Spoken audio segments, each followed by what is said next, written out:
This channel does not promote any violent, harmful, or illegal activities. All content provided by this channel is meant for an educational purpose only. নমস্কার, news top 9 এ স্বাগত আপনাকে। আমি দীপ রয়েছে আপনার সঙ্গে। শুরুতেই যে খবরে নজর রাখবো, সিভিকের বিরুদ্ধে তোলাবাজির অভিযোগ, তাকে ঘিরেই তেতে উঠল মালদার মোথাবাড়ির গীতা মোড় এলাকা। বিক্ষোভকারীদের সঙ্গে রীতিমতন হাতাহাতি বেঁধে গেল পুলিশের। দেখছেন সেই ছবি এই মুহূর্তে। স্থানীয়দের অভিযোগ, গত কয়েক মাস ধরে সিভিকের দাদাগিরি চলছে এলাকায়। প্রয়োজনীয় কাগজপত্র না থাকার অভিযোগে একাধিক গাড়ি বাজেয়াপ্ত করা হয়েছে, অথচ সেই সব গাড়ি নিয়েই আবার অভিযানে নামছে পুলিশ। আরো বিস্তারিত জানবো এই মুহূর্তে মালদা থেকে প্রতিনিধি সুব্রত রয়েছেন টেলিফোন লাইনে। সুব্রত, পুলিশের বিরুদ্ধে কি অভিযোগ, আর সিভিকের এই দাদাগিরি তো মালদায় কদিন আগেও ঘটেছে, তারপরেও এই প্রবণতা হ্রাস টানা যাচ্ছে না কেন?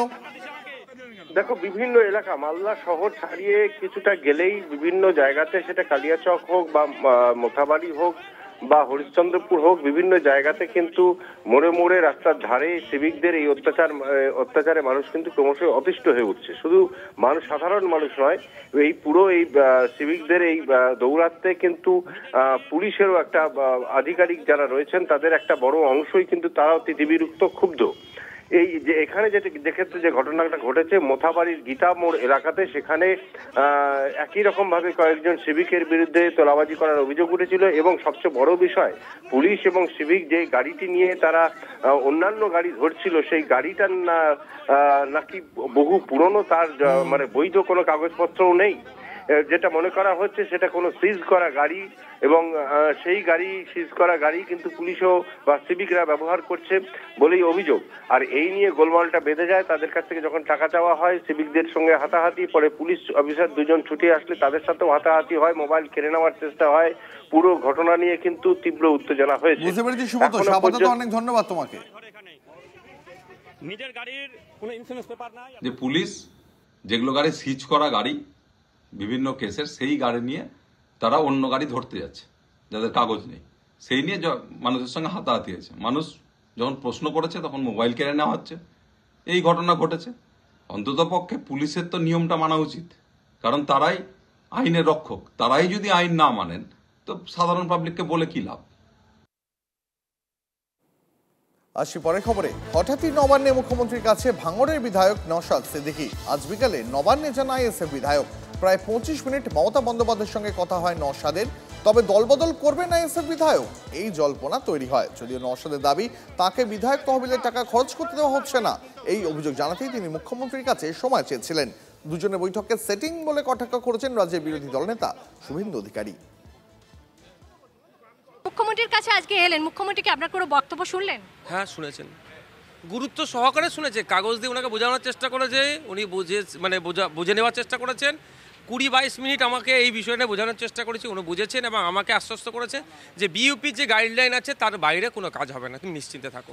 2.5 বছর ধরে কাজ হয়নি, কারাই বাধাটা দিচ্ছিল, রাজনৈতিক দল না প্রশাসন? দেখো, রাজনৈতিক দল, প্রশাসনের কাছে আমি চিঠিটা দিয়েছি। স্বাভাবিকভাবে প্রশাসন কার কথাই চলবে আর বিতর্ক করবো না নতুন করে। আমি ডিস্ট্রিক্ট প্ল্যানিং অফিসারের কাছে দিয়েছিলাম। ডিস্ট্রিক্ট প্ল্যানিং অফিসারের মাধ্যমে পঞ্চায়েত সমিতিতে এসেছিল। পঞ্চায়েত সমিতি কারা চালায়? এখন শাসক দলের আছে, তাদের হচ্ছিল। শাসক দলের একজন বিধায়ক আমার বক্তব্যটা বিধানসভার বাইরে যখন দিচ্ছিলাম শুনেছেন, শুনে আমার সাথে কথা বলার চেষ্টা করেছে। আমি কথা বলেছি যে উনি আমাকে বললেন যে ঠিক আছে, তোমার সাথে সত্যি একটা ইনজাস্টিস হচ্ছে, আমাদের সিএম ম্যাডাম এর বিরুদ্ধে, এই ধরনের পক্ষপাতিত রাজনীতি করার পক্ষে নয়। আমি ঠিক আছে, তাহলে আমার ব্যবস্থা করে দেন আমাকে তার কাছে পৌঁছানোর, আমার অভিযোগটা তার কাছে জানাই, উনি করে দিয়েছে। আপনি নাকি তৃণমূলে যোগদান করবেন? ভাই দেখুন দিদি, আমার 42 দিন জেল খাটিয়েছে, মাথায় 13টার উপরে কেস নিয়ে ঘুরছি, 4 বছর তো লড়ে যাচ্ছি, লড়ে না দাপটের সাথে লড়াই করে নিচ্ছি, আর 1 বছর বাকি। তো না দেখুন, আমাদের একটা পার্টির কিছু বাধ্যবাধকতা আছে, সেখানে তো আমি পার্টির ইন্টারনাল কথা তো আর প্রকাশ করতে পারি না। আর রোজার ইফতার কি আমার অফার উনি করেছিলেন, উনি করবেন স্বাভাবিকভাবে। আমি কিন্তু আমার যেটা আমার কাছে থাকে। মুখ্যমন্ত্রী ওকে ইনভাইট করেছিল বিয়ে কমিটিতে, আমরা যাই না, তো ছিল, এবং সে ছবি তৃণমূলই ছেড়েছে। এবং নওশাদকে কেন্দ্র করে যে অত্যাচারিত, নিপীড়িত, কেস খাওয়া শিক্ষিত মুসলিম সমাজ, যারা চাকরি পায়নি, তারা যে আশার আলো দেখছেন, তারা তো বিজেপি করবেন না, এটা আমরা জানি। এর উত্তর তারা দিতে পারবেন। নওশাদ যেমন ডায়মন্ড হারবার থেকে পালিয়েছিল, সেটিং করে যদি নওশাদ দাঁড়িয়ে পড়ে বা তার প্রার্থী দাঁড়িয়ে পড়ে তাহলে মেটিয়া বুরুজও আপনার জন্য আনসেফ। নওশাদ সিদ্দিকী যে ভাঙড়ের এমএলএ, ও যে বলছে আমাকে আমার কুড়া থেকে কাজ করতে দেওয়া হচ্ছে না, এটা কেমন কথা হচ্ছে না? তো মমতা ব্যানার্জি, পশ্চিমবাংলার মুখ্যমন্ত্রী মমতা ব্যানার্জির কাছে যত বিজেপি, কংগ্রেস, আইএসএফ, যতজনের সব এমএলএর টাকা সব মমতা ব্যানার্জির কাছে পড়ে। এটা তো মানুষকে বোকা বানানো হচ্ছে বলে মনে করে। আমার ঠিক জানা নাই, যদি মমতা ব্যানার্জির কাছে সব টাকা বাংলার এমএলএদের টাকা পড়ে তখন একটা কিছু চিন্তা ভাবনা করা যায়। তো এমএলএ একটা কোটা আছে, এমএলএদের একটা কোটা আছে, সে কোটা থেকে সে কাজ করবে। এখানে পশ্চিমবাংলার সরকার কি হস্তক্ষেপ করতে পারে আমি ঠিক বুঝতে পারি। আমাকে উন্নয়ন করতে দেওয়া হয় না, আমাকে কাজ করতে দেওয়া হয় না, এটা ভাঙড়ের মানুষকে বোকা বানানো হচ্ছে বলে আমি মনে করি। বিধাননগরে শাসক দলের কাউন্সিলরের নামে নিখোঁজ পোস্টার, তোলাবাজির অভিযোগ তুলে কাউন্সিলর জয়দেব নস্করের পদত্যাগের দাবি। কাউন্সিলরের নিশানায় দলেরই একাংশ। এই ঘটনাকে ঘিরে ফের প্রকাশ্যে তৃণমূলের গোষ্ঠীদ্বন্দ্ব।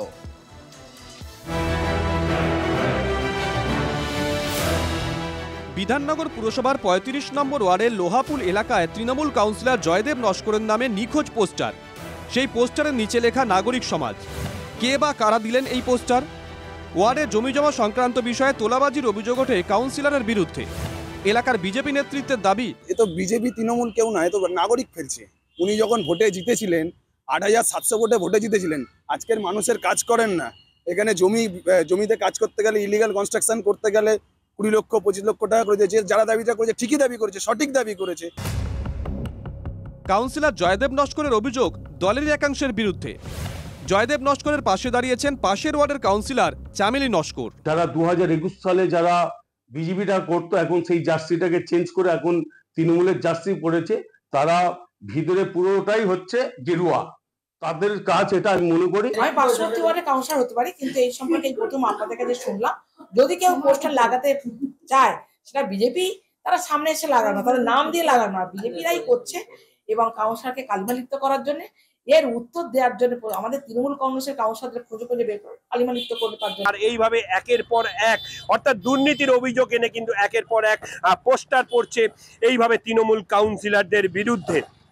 বিধাননগর থেকে রঞ্জিত ধর, TV9 বাংলা।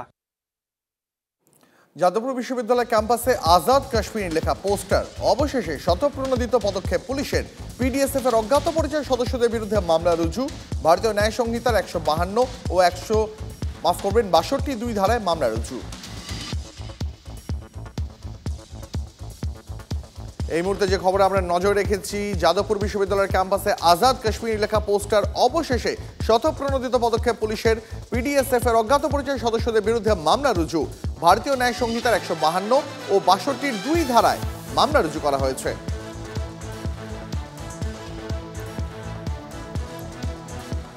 যাদবপুর বিশ্ববিদ্যালয়ের ক্যাম্পাসে আজাদ কাশ্মীর লেখা পোস্টার, অবশেষে স্বতঃপ্রণোদিত পদক্ষেপ পুলিশের। আরো বিস্তারিত জানবো, প্রতিনিধি সুশোভন রয়েছেন এই মুহূর্তে টেলিফোন লাইনে। সুশোভন, দেখো, পুলিশ স্বতঃস্ফূর্ত মামলা রুজু করেছে। মূলত যে পোস্টার করেছিল, সেই পোস্টার করার পরে কিন্তু পুলিশ দেখে এবং পিডিএসএফ যে সংগঠনের একবারে অজ্ঞাত পরিচয় রয়েছে, সেই সংগঠনের নামেই সেই মামলা রুজু হয়েছে। এবং বিএনএস মূলত যেটা পুলিশ সূত্রে খবর, যে এই মামলা রুজু করে পুলিশ কিন্তু বুঝতে পেরেছি। সুশোভন, অনেক ধন্যবাদ তোমাকে। হেমতাবাদে খড়ের গাদায় যুবককে পুড়িয়ে খুনের ঘটনায় নাটকীয় মোড়। ঘটনায় গ্রেফতার তৃণমূলের পঞ্চায়েত সদস্যের স্বামী জাহিদুর রহমান।